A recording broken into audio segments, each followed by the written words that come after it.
Hi guys! Today, mag-share ako sa inyo ng list ng mga quiet and clean perfumes. So, I have this list with me na ginawa ko before kami nagbakasyon and may mga bottles ako dito sa harap ko. Hindi ko na ilalabas lahat ng bottles na meron ako kasi scent memory, medyo naalala ko naman yung mga amoy nila. Pero ilalagay ko dito yung pangalan nung mga pabango. So, mag-start tayo sa ever favorite ko na affordable and I hope meron pa kayong mahahanap na Zara Blanc Apporte. Dito nga sa bote guys, pag inaamoy ko siya ngayon alam niyo yung amoy ng kwarto na malinis yung aircon, bagong linis yung aircon, bagong shampoo yung carpet, bagong shampoo yung kama, malinis yung mga linens, ganun siya kalinis. May floral na note din siya, musky din siya, pero to me, mas lumalamang yung, lamang yung musk. Kasi I think yung mga pabango na to is may musk. Sila halos lahat, may parang amoy malinis na papel din siya. Ganun siya ka-quiet and ganun siya kalinis. Next is Narciso Rodriguez na Pure Musk. Alam niyo naman, gustong-gusto ko yun and I love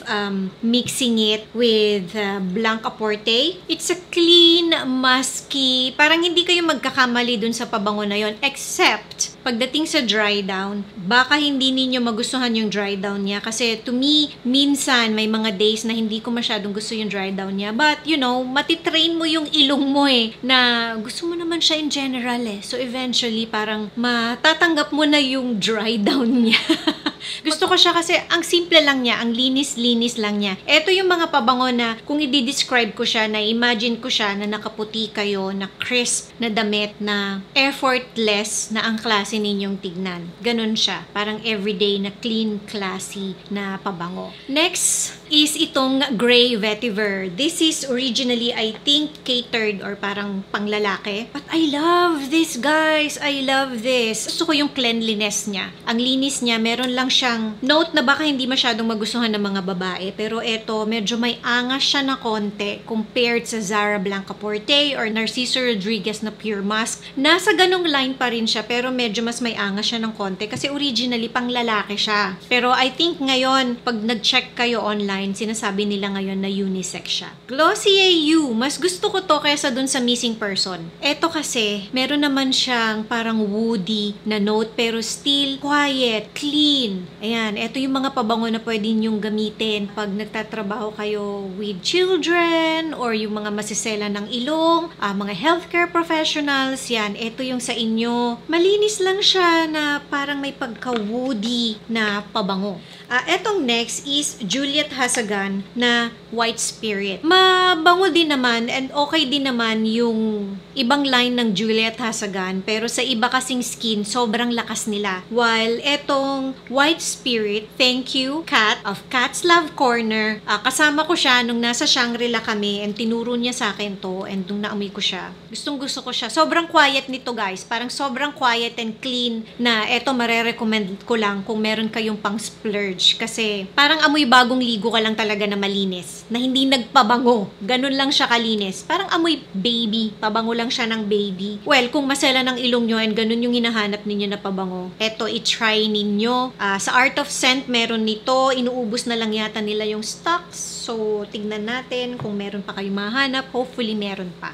Meron din akong na-review na sabihin na nating inspired na mga scents, ililink ko dito. Meron doon yung monocline na 01. Yan, i-try nyo siya kasi maganda rin siyang parang quiet and clean na scent na good for everyday. Jo Malone, Wisteria and Lavender. Sa mga laging nanonood sa akin, alam niyo na gustong-gusto ko siya. Hindi siya kasama sa permanent na collection. Nasa limited edition lang siya. Gusto ko yung parang relaxing na dating nung lavender. Pero at the same time, hindi siya masculine. Kasi sometimes yung lavender, pag sobrang strong, ang masculine niya guys eto sobrang quiet and relaxing na scent. Syempre, hindi pwedeng mawala yung Lazy Sunday Morning ni Maison Margiela. Maganda din siya na parang quiet and clean, almost skin scent. Pag nagagamit ko yon, may mga nagko-compliment sa akin. Not always, pero lalo na pagka sa makeup clients, syempre medyo malapit ka sa client. Sabihin nila, ano yung pabango mo? pag hindi sila familiar pa sa Maison Margiela na line, yan, natatanong nila, ano yung pabango? Gusto ko siya, hindi siya ganun ka-loud, pero ang linis niya, and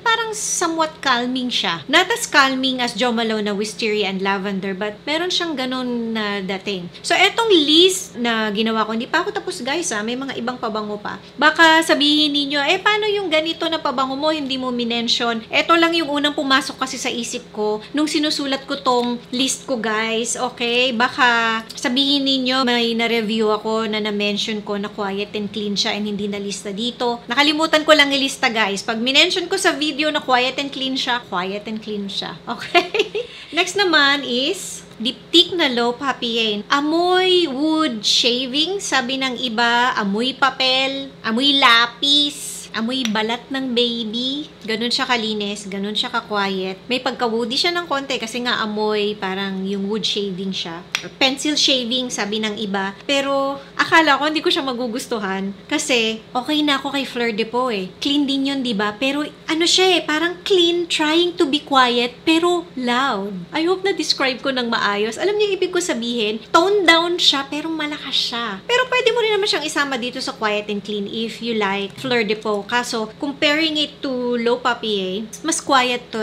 In terms of cleanliness, parehas lang naman sila. Parang feeling ko nga, pag gusto nyo si Low Papier, magugustuhan nyo si Fleur de Peau. Pag gusto nyo si Fleur de Peau, magugustuhan nyo si Low Papier. Byredo Blanche. Sinong hindi magkakagusto doon? Sobrang simple lang na malinis na pabango. I don't think makukomplimentan ka doon. I don't remember kung nakomplimentan ako doon. Wala akong maalalang particular moment na nakomplimentan ako doon. Pero every time na ginagamit ko yung Byredo Blanche, I don't know why, parang ang saya-saya ko kasi parang ang linis-linis niya and ang simple-simple niya.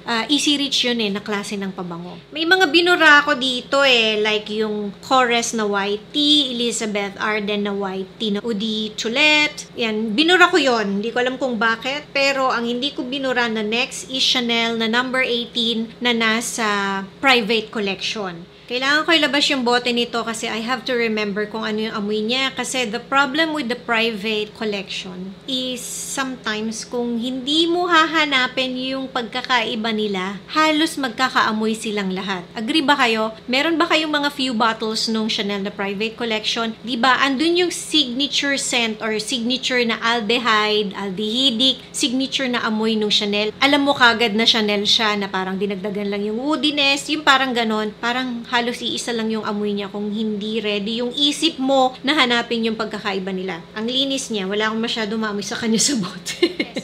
Sparkly siya, na woody, na malinis. So, parang sa kanilang lahat, other than yung Glossier You, na matapang yung pagka-woodiness niya, eto yung next. Kumakagat yung pagka-woody niya, pero sumisipa din yung pagka-sparkly clean niya.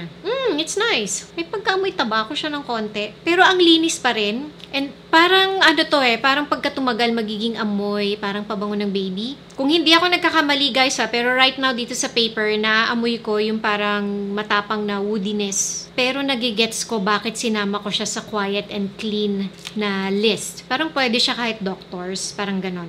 J'adore na dough. I hope na-pronounce ko ng maayos. Yung puti yung liquid niya. Ang hilig ko sa ganito pero this one, ang pinagkaiba nitong J'adore dough dito sa list is may pagka-floral siya. Para siyang lotion na floral. Para kang actually bumili ng lotion ng Dior. Pero at the same time, pabango din siya. I love this. Pag naamoy ko siya, nahahappy ako. Malinis siya. Sa iba, they find it quiet. Pero sa akin, medyo malakas siya ng konti. Pero sasama ko pa rin siya dito sa quiet and clean. Kasi hindi siya talagang perfume na perfume, if that makes sense. And sa mga nauna kong nabanggit na pabango, ito ang lakas ng floral talaga na note niya. Pero it's still clean. So, dalawang pabango na lang ang nandito sa listahan ko. Marami akong nilabas pa na iba na gusto ko sanang i-mention, pero wag na. Kasi baka masyadong humaba pa tong video. So, next is Byredo na Mojave Ghost. Mas una ko tong nabili, itong Mojave Ghost, kesa kay Gypsy Water. Mabango din naman si Gypsy Water. Pero etong Mojave Ghost, mas quieter siya. Ghost nga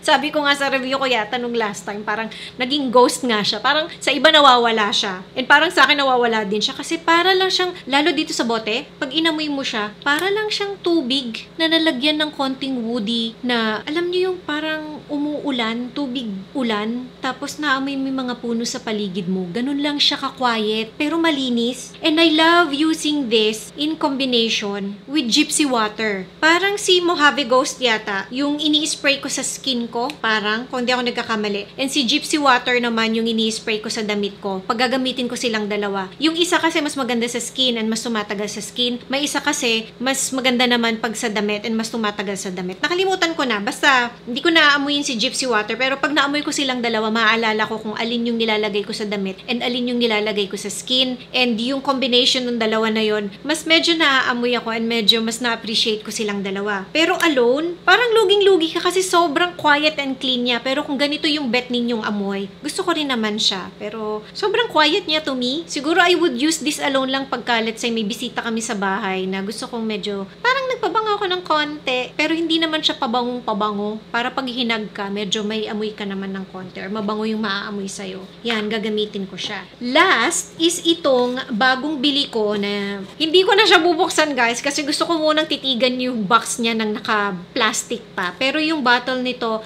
kung hindi ako nagkakamali, puti. And this is the Armani Privé or yung private collection ni Blanc Cogain. Sabi ko nga, kaamoy siya ni Pure Musk at saka kaamoy siya ni Juliet Hasagan. Ganun yung dating niya pero mas malakas siya. Mas gusto ko siya sa skin ko. Kaamoy din siya ni Musk Outre Blanc, ni Guerlain. Pero parang yung dating niya, parang combination nilang lahat. Meron ako napansin sa kanya na hindi ko gusto na parang nag-last ng 10-15 minutes. Parang meron siyang pagka-indolic ng konti. Meron ako naamoy sa kanya na amoy ihi. Naglalakad kami, na-spray ko pala siya sa skin ko. Tama. Tapos binili ko siya. Pero hindi ko ginawa yung nag-spray, naglakad, tapos tsaka ko binalikan. Hindi. Ini-spray ko, binili ko na. Ganun lang kasi nagmamadali nga kami. Pero I remember, naglalakad kami sa Paris, na naaamoy akong parang amoy ihi. Well, okay, amoy ihi ang Paris. Kung hindi pa kayo nakakapunta, amoy ihi siya. It's cleaner now, mas malinis na siya ngayon compared sa mga few years back na pumupunta kami. Pero may mga alley sila na maliliit na hindi talaga daanan masyado ng mga turista na ang panghi-panghi pa rin. Pero I know yung naaamoy ko, itong pabango kasi after 10-15 minutes, nawala na siya. Sure ako kasi binabasa ko yung review nitong Blanc Cogain. Marami nagsasabi na indolic to sa kanila and I think tama naman yung naamoy ko. So, ayan na guys, yung masishare ko sa inyo na list nitong quiet and clean na mga pabango. Marami pa ako actually dito sa collection ko na pwede kong ipasok dito pero sobrang haba na tong video. Mag-comment nga kayo below kung ano yung favorite ninyo na quiet and clean na perfume. I-share ninyo yung ginagamit ninyo. Baka kasi etong list na binigay ko, na-try na ng madami. So, i-share ninyo kasi baka makatulong sa iba. Okay? Magtulungan tayo, guys. Thank you for watching and see you again on my next video. Bye!